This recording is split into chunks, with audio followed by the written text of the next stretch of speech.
Okay, hey guys, I'm going to read through the Safety and Process Skills quiz for 5th hour for science for Miss Lipford. Here we go.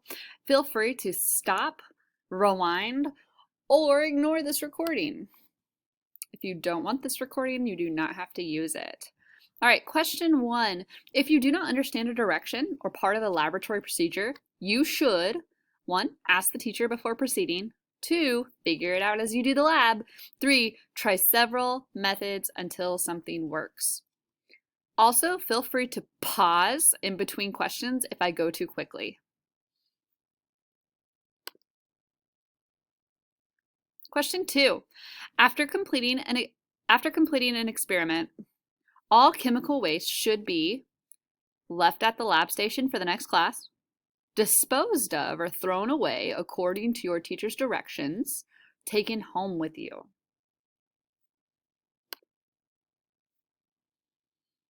You have been injured in the lab. For example, you have been cut or burned. First, you should see a doctor after school. Tell the teacher at once. Try to fix yourself or apply first aid.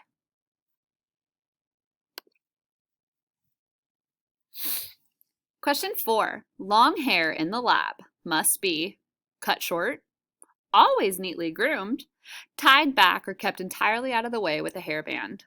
So if you have really long hair in the lab, which one of these things should you do? Should you cut it, groom it, like brush it, keep it nice and brushed, or tie it back to be completely out of your way? Question 5. When you finish working with chemicals, biological specimens, and other lab substances, always wash your hands thoroughly with soap and water. Wipe your hands on a towel. Wipe your hands on your clothes. So when you're done working with things in the lab, what should you do? Wash your hands with soap and water, simply wipe your hands on a towel, or wipe your hands on your clothes. Number 6, all chemicals in the lab, including food and store-bought chemicals, should be treated as if they are hazardous or dangerous to you. Is that statement true or false? All chemicals in the lab, including food and store-bought chemicals, should be treated as if they were dangerous. Question 7. Lab work may be started immediately upon entering the classroom, even if the teacher is not yet present. So, should you start a lab immediately without the teacher in the room? True or false?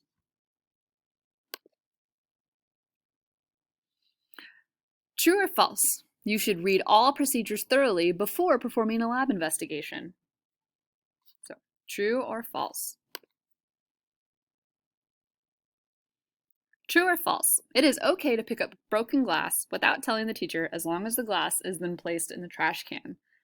Is that true or false? It's okay to pick up broken glass without telling the teacher as long as you place it in a trash can.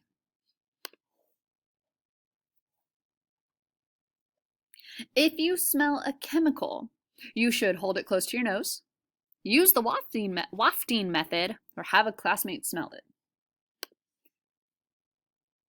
You guys are doing great, I'm sure. Remember, you feel free to pause and go back if you need. Broken glass should be placed in the hallway, in the broken glass container, on the teacher's desk. Question 12. When heating an object, always point it towards your partner, away from everyone, towards your own face. Question 13. Where is the broken glass container located in our classroom? Is it next to the teacher's desk? On the table by the window? In the back corner under the recycling poster? Feel free to take a second and look around if you need to. Question 14. Where is the fire extinguisher located? In the front of the room by the door? In the back corner under the recycling poster? Next to the window? Question 15. Where is the eye wash located?